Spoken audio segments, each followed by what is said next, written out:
જય જય શ્રી રામ. સનાતન ધર્મની જય હો. હું એક સનાતની હિન્દુ તરીકે તમને બધાને કહું છું કે અયોધ્યામાં 496 વર્ષ પછી જ્યારે એક ભવ્ય રામ મંદિર બન્યું અને રામની અયોધ્યાવાસીઓએ જ્યારે ઇજ્જત અને આબરૂ નથી રાખી, ત્યારે આપ સૌને મારી વિનંતી છે કે અયોધ્યા જાઓ તો ત્યાં કોઈ પણ વસ્તુની ખરીદી કરતા નહીં. ત્યાં બની શકે તો રાતવાસો પણ ન રહેતા અને બીજે રહેજો. કારણ કે આપણે બધા કહેતા હતા કે રામ ભારતનો આધાર છે, રામ ભારતનો વિચાર છે, રામ એ ભારતનું વિધાન છે, રામ એ ભારતની ચેતના છે,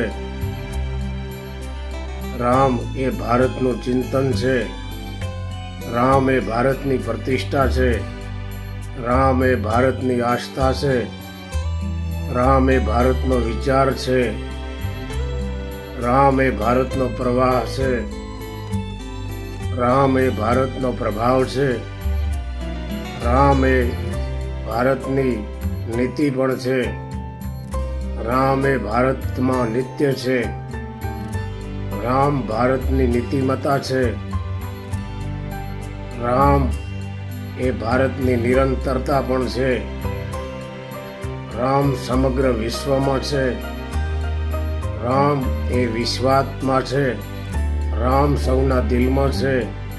અને જ્યારે રામની પ્રતિષ્ઠા થઈ અને સમગ્ર હિન્દુ સમાજ જ્યારે એક થયો, એવો એક ચૂંટણી સમય ન થયો અને ભારતીય જનતા પાર્ટીને વોટ ન આપ્યો.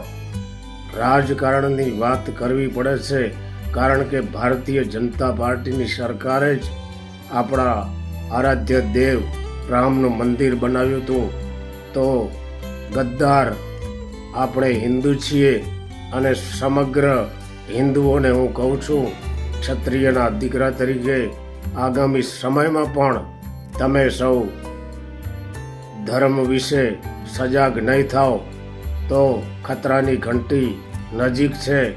માટે તમે તમારા ધર્મ માટે ચુસ્ત થઈ જજો એવી તમને વિનંતી કરું છું. કારણ કે સંતો મહંતો સમગ્ર બુદ્ધિજીવી લોકો તમને વિનંતી કરીને કહેતા હતા કે ભારત રાષ્ટ્રને એક સનાતન યુગ પુરુષ મળ્યા હોય તો તે નરેન્દ્રભાઈ મોદી છે.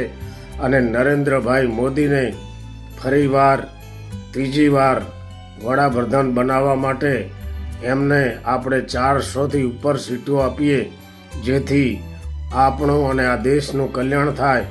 પરંતુ ઘણા બધા હિન્દુઓ સમજ્યા નથી અને સમજ્યા વગર એમ આળસમાં રહી અને વોટ પણ નથી કર્યા.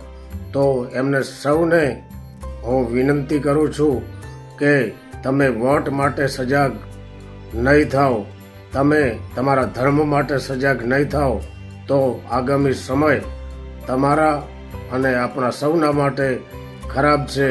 એ વાત સત્ય છે. જય જય શ્રી રામ. જય જય શ્રી